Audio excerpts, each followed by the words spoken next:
Now, let's transition to meeting children's needs as we configure these creative spaces for their tiny little imaginations.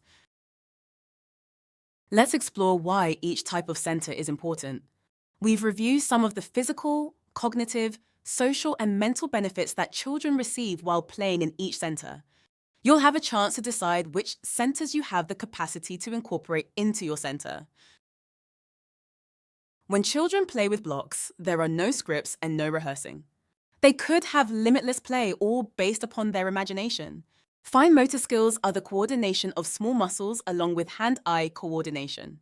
Children develop the use of fine motor skills over time with activities that involve picking things up and handling precise activities using muscles that control the hand, fingers, and thumb. All of this movement is great for small muscles.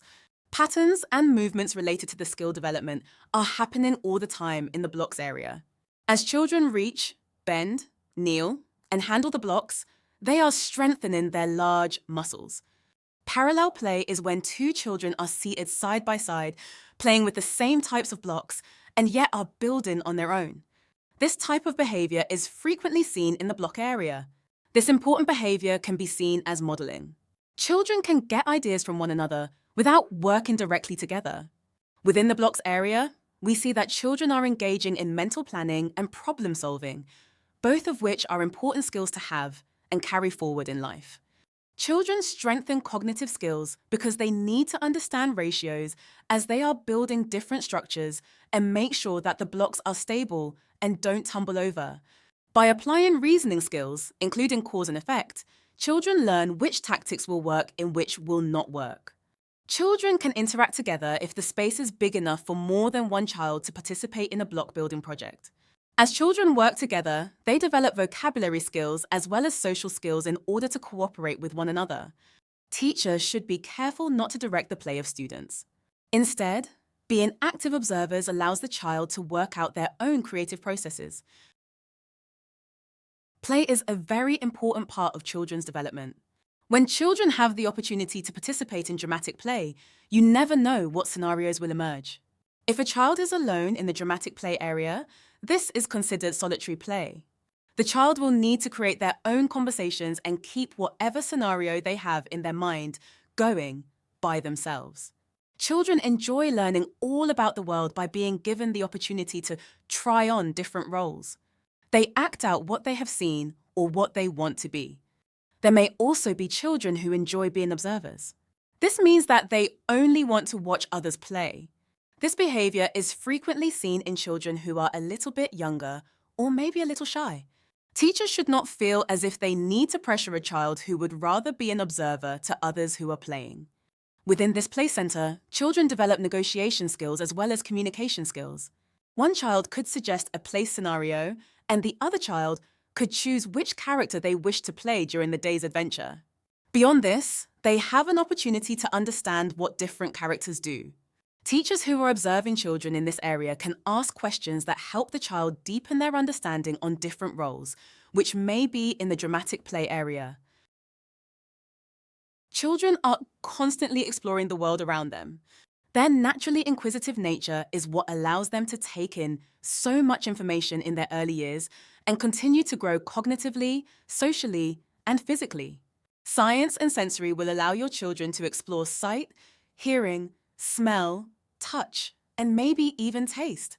Creating an appealing science and sensory area excites the child to want to learn. With science, it's all about investigation. Teaching the child to be curious and ask questions helps develop cognitive skills. Asking questions such as, "What color is this?" or "Which of these objects are heavier?" helps a child have reasoning skills. Then, create ways for the child to come to conclusions and create solutions. For instance, there could be a scale in the science and sensory area that weight objects to determine which is heavier. Or, water will help one object float while the other one sinks to the bottom. Allowing the child to mix things and stir things helps to develop physical skills.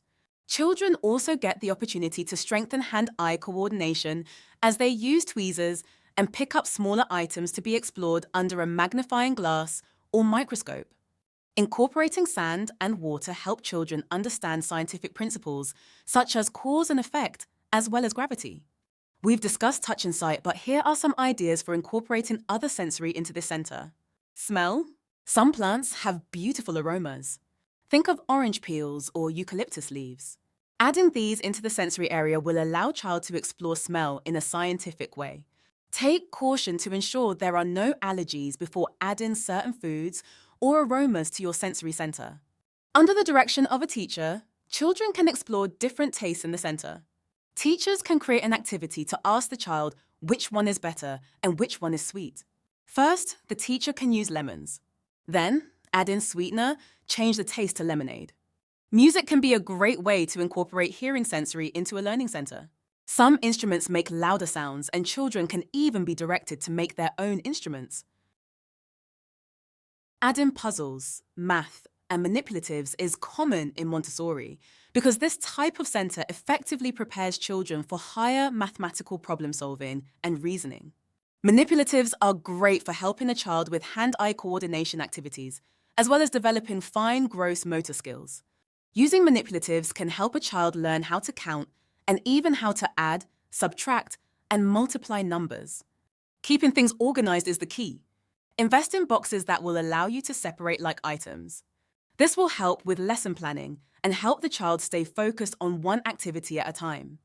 Consider which components you can leave it out for the children to play in a self-directed manner. There are some times when you will want to limit the choices that children have in the manipulatives area because when they have too many selections, it actually causes them to be overstimulated and not know which ones to choose. Depending on the size of the puzzle pieces, children could be developing fine gross motor skills or some of those larger range of motion skills. In some cases, children can't engage in solitary play, being the only person working a puzzle. In other cases, children can work as a team to increase interactivity and collaboration. This helps the child develop social skills and increase vocabulary. Within a preschool setting, children aren't necessarily readers yet. The idea is to help them develop a love and appreciation for reading. You could begin by making an appealing visual reading area.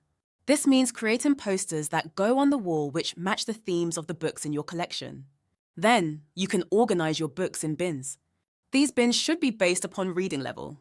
For instance, for infants and 1-year-olds, you may have pressed board books or small plastic wipe-off books together.